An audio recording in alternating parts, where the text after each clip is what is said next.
Avoir autant de qualités, si mal les utiliser, est un mystère mystérieux, comme si Federer, Djokovic ou Nadal n'avaient jamais gagné un tournoi du Grand Chelem. Hélas encore, il faut se rendre à l'évidence. Emmanuel Macron n'était sans doute pas fait pour être président de la République. Bonjour mesdames et messieurs, bienvenue sur ma chaîne, ravi de vous retrouver. Alors aujourd'hui je vous retrouve avec le sourire parce que ce matin, on est le lundi 24 juin, je viens de publier la vidéo où je montre que Zelensky se rend compte que les Occidentaux l'ont trompé. Et il y a beaucoup d'entre vous qui me traitaient d'agent de la Russie. Il y a beaucoup d'entre vous qui me demandent comment est-ce que la Russie m'a payé. C'est très drôle et c'est pour cela je suis très heureux de voir que vous réagissez à la vidéo. En tout cas, sans plus tarder, rentrons dans le vif du sujet. La lettre d'Emmanuel Macron aux Français. Donc, on va regarder deux vidéos. Ce que Pascal Praud en dit de cette lettre et ce que les Français disent de cette lettre. Sans plus tarder, c'est parti. C'est la grande promesse de cette lettre. Faire mieux et différent en cas de victoire aux législatives. J'ai entendu que vous vouliez que cela change. Je vous ai entendu sur l'insécurité, l'impunité. Le gouvernement devra donc apporter des réponses beaucoup plus fortes et fermes. Mais pour ces Français, les promesses, c'est un peu tard. Disons qu'il a eu beaucoup d'années, je pense, pour comprendre ce que voulaient les Français. Aujourd'hui, il faut changer, c'est le moment. Là, franchement, moi, j'ai plus d'espoir. Il y a eu trop de déceptions. Je pense que c'est fini, cette époque-là est passée, je crois. À la traîne, même chez ses anciens électeurs, le président l'assure. Il veut aussi élargir la majorité. Le gouvernement à venir rassemblera, je le souhaite, les républicains de sensibilités diverses qui auront su, par leur courage, s'opposer aux extrêmes. Une main tendue claire aux républicains qui semblent opposer une fin de non-recevoir. Il y a une autre façon de faire changer Emmanuel Macron. Et cette autre façon, c'est de lui imposer une cohabitation. Dans notre dernier sondage Elab avec la Tribune dimanche, la majorité présidentielle reste en 3e position, derrière le Rassemblement national et le nouveau Front populaire. Donc maintenant, on va commenter les partis de Macron. Ça ne sert à rien que je commente ce que les Français disent de la lettre de Macron. C'est la grande promesse de cette lettre. Faire mieux et différent en cas de victoire aux législatives. J'ai entendu que vous vouliez que cela change. Je vous ai entendu sur l'insécurité, l'impunité. Le gouvernement devra donc apporter des réponses beaucoup plus fortes et fermes. Mais alors, je vous ai attendu sur la sécurité, l'impunité. Dois-je vous rappeler comment les Français ont été malmenés lors des Gilets jaunes? Dois-je vous rappeler les arguments utilisés pour tabasser les Gilets jaunes en France? N'était-ce pas déjà ça qu'il a fait aux Français? Dois-je vous rappeler tous les incidents qu'on a vus dans les manifestations, tous les pseudo-bavures des braves M et toutes sortes de choses que les policiers ont fait, pousser les gens, mettre des feux à des poubelles, toutes sortes de choses que la police a fait depuis qu'Emmanuel Macron est au pouvoir. La police n'a jamais été aussi répressive depuis qu'Emmanuel Macron est au pouvoir. Donc, quelle impunité de où il va encore, jusqu'où il va mettre le curseur? Jusqu'où peut-il mettre le curseur? Toute la bourgeoisie a joué le jeu avec lui. Les gens ont été condamnés de la manière la plus sévère possible durant les différentes manifestations où ils se sont opposés à Macron. On a même tabassé les gens parce qu'ils voulaient manifester pour la paix à Gaza. Souvenez-vous, comme ils aiment le rappeler, les franco-israéliens, eux, ils ont marché pour l'antisémitisme avec l'élite de la France. Mais par contre, les policiers se sont arrangés pour taper tout le reste des Français qui voulaient marcher pour la paix à Gaza ou pour qu'on arrête de bombarder des civils à Gaza. Donc, de quel ordre, de quelle impunité cet homme veut encore parler? pour ces Français, les promesses, c'est un peu tard. Disons qu'il a eu beaucoup d'années, je pense, pour comprendre ce que voulaient les Français. Aujourd'hui, il faut changer, c'est le moment. Là, franchement, moi, j'ai plus d'espoir. Il y a eu trop de déceptions. Je pense que c'est fini, cette époque-là est passée, je crois. À la traîne, même chez... Voilà. Le consensus de tous ces Français, et vous avez bien vu ici, ils ont mis une diversité dans tous ces Français, c'est que son temps, il est fini. Et j'espère qu'il le réalise de lui-même. Ses anciens électeurs, le président l'assure, il veut aussi élargir la majorité. Le gouvernement à venir rassemblera, je le souhaite, les républicains de sensibilités diverses qui auront su, par leur courage, s'opposer aux extrêmes. Une main tendue claire aux républicains. Là encore, il veut nous jouer encore le coup du sauveur contre l'extrême droite. Ça ne marche plus. La première fois qu'il a gagné, il a gagné sur le même procédé. Il a détruit les classes les plus faibles de France. Quand ils ont réclamé de la justice sociale, juste le fait de pouvoir bien vivre dans leur pays, et qu'ils ont manifesté, les gilets jaunes, on rappelle encore, il les a fait défoncer dans la rue. Il s'est passé des trucs tellement troublants en France qu'on ne comprend pas ce qui s'est passé. Les policiers laissaient des casseurs casser les pavés sur les Champs-Élysées, et après les mêmes policiers invoquaient le fait que les gens aient cassé le pavé pour défoncer tous les gilets jaunes.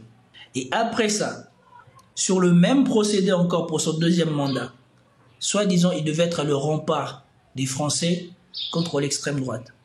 Et quand il a été élu, il a dit ce tour-ci, il serait le président de tous les Français. Parce qu'il a réalisé que pendant son premier mandat, il n'était pas le président de tous les Français. Il y a dans une autre déclaration, il a dit « J'ai appris à aimer les Français, j'ai appris à les comprendre ». Manifestement, toujours pas. Et aujourd'hui, je ne sais pas sur quelle folie, quel rêve qu'il a conseillé de croire encore qu'il y aurait un seul Français au monde, à part la bourgeoisie qui est derrière lui, qui estime que Macron est un bon président. Républicain qui semble opposer une fin de non-recevoir. Il y a une autre façon de faire changer Emmanuel Macron. Et cette autre façon, c'est de lui imposer une cohabitation. Dans notre dernier sondage ELAB avec la Tribune dimanche, la majorité présidentielle reste en 3e position, derrière le Rassemblement national et le nouveau Front populaire. Voilà le résultat de ce qu'il a cherché. Les LR, les Républicains, ne veulent plus être soumis à Renaissance. Et tout le monde prend sa revanche. Quand Macron avait fait le en même temps et avait rassemblé le maximum de gens, les macronistes se prenaient pour les dieux du monde en France. Et maintenant qu'ils sont derrière, ils pensent encore être la force qui va pouvoir s'opposer à l'extrême droite. Et ici, j'aimerais rappeler une chose encore. Je ne suis pas de LFI et je ne suis pas de l'extrême droite. À ce moment-ci de ma vie, mes convictions se rapprochent plus de la droite chrétienne traditionnelle ou traditionnaliste que de l'extrême droite ou de la gauche. Je ne suis pas wokiste. Je ne suis pas pour qu'on s'approprie le travail des gens de manière injuste. Je suis pour que on laisse à tout le monde l'opportunité de vivre dignement et de mériter ce qu'il gagne sans qu'il y ait une redistribution excessive, parce que je ne suis pas contre la redistribution, sans qu'il y ait une redistribution excessive, sans non plus qu'il y ait une main trop tendue vers le social. Car chacun doit vivre du fruit de sa labeur, pour moi. Voilà ce qui sont les bases de mes convictions politiques. Et maintenant, nous allons voir comment Pascal Praud a terminé Emmanuel Macron. Expliqué dans une lettre aux Français après 7 années de présidence. Expliqué dans une lettre aux Français après 7 années de présidence qu'il a entendu le message sur l'insécurité, sur l'impunité, sur les vies rendues impossibles par les délinquants, par les récidivistes, par la violence de certains mineurs dans les villes et les villages, est évidemment inaudible. Soit Emmanuel Macron est aveugle et sourd depuis 2017, soit il s'en fiche, soit il nous prend pour des imbéciles, soit encore il est prêt à tout et notamment à dire ce que les gens veulent entendre, technique classique d'un président qui aura dit tout et son contraire à ses interlocuteurs. À l'heure où ses amis tournent la page de la Macronie par opportunisme ou par déception, je ne peux qu'éprouver un immense gâchis pour une présidence qui aurait pu être si différente.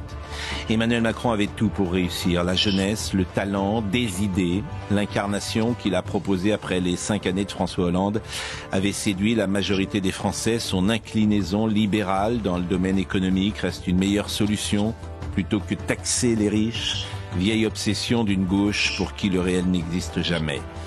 Hélas, Emmanuel Macron a péché par orgueil. La dissolution illustre l'orgueil du joueur, celui qui au casino pense qu'il peut se refaire. Avoir autant de qualités, si mal les utiliser, est un mystère mystérieux, comme si Federer, Djokovic ou Nadal n'avaient jamais gagné un tournoi du Grand Chelem. Hélas encore, il faut se rendre à l'évidence. Emmanuel Macron n'était sans doute pas fait pour être président de la République. Moi, je suis d'accord avec ces conclusions. Hélas, sans doute que Emmanuel Macron n'était pas fait pour être le président des Français. Je pense que la France, avec Emmanuel Macron, paye tous les excès que les Français ont acceptés des politiciens sur les 20 dernières années depuis Nicolas Sarkozy. Cette imbrication, cette hybridation, ce mélange excessif des politiciens, la bourgeoisie et les milliardaires, c'est ça qui ont donné Emmanuel Macron. C'est ça qui a rendu possible que une personne qui n'a jamais eu de mandat local, qui n'a jamais eu de grandes responsabilités, passe directement de fonctionnaire d'État à ministre, à président, sans jamais avoir assumé aucun rôle d'élu. Et deuxièmement, de prendre un jeune homme de 30 ans, sans femme, dans le sens classique, parce que Dieu sait que vous voyez le problème qu'il y a avec le couple Macron, et sans enfant, sans famille. Il n'a jamais été père de famille, il n'a jamais été chef de famille, et vous le propulsez père de la nation. Résultat, des bonnes idées, mais il ne supporte pas qu'on soit contre lui ou que ses plans ne se passent pas comme il les avait prévus. Comportement d'enfant gâté. Et comme a dit l'autre, les enfants gâtés deviennent des monstres d'ingratitude. Et c'est exactement ce qu'il a montré aux Français vers la fin de son premier mandat. L'ingratitude totale pour tous ceux qui avaient l'espoir qu'il ferait quelque chose pour la France. Il a massacré les Gilets jaunes parce que les Gilets jaunes voulaient bien vivre. Il a bousculé la République, bousculé tout ce qui était la France durant ces deux présidences. Et aujourd'hui, après avoir fait tout ça, il ne comprend toujours pas ce qu'est la France, il ne comprend toujours pas ce qu'un chef. Et il revient avec les mêmes méthodes. Vous vous demandez une troisième fois de le relégitimer au poste de président, de dirigeant de la France, rempart à l'extrême droite. Pour une fois, je suis d'accord avec Pascal Praud. Il n'était sans doute pas fait pour être président de la France. Et pour moi, ça reste l'un des pires présidents français que j'ai jamais vu depuis que je m'intéresse à la vie française. C'était tout pour cette vidéo. J'espère que vous avez apprécié. Si vous avez apprécié, commentez, likez, partagez. Et je vous dis à la prochaine. Peace out.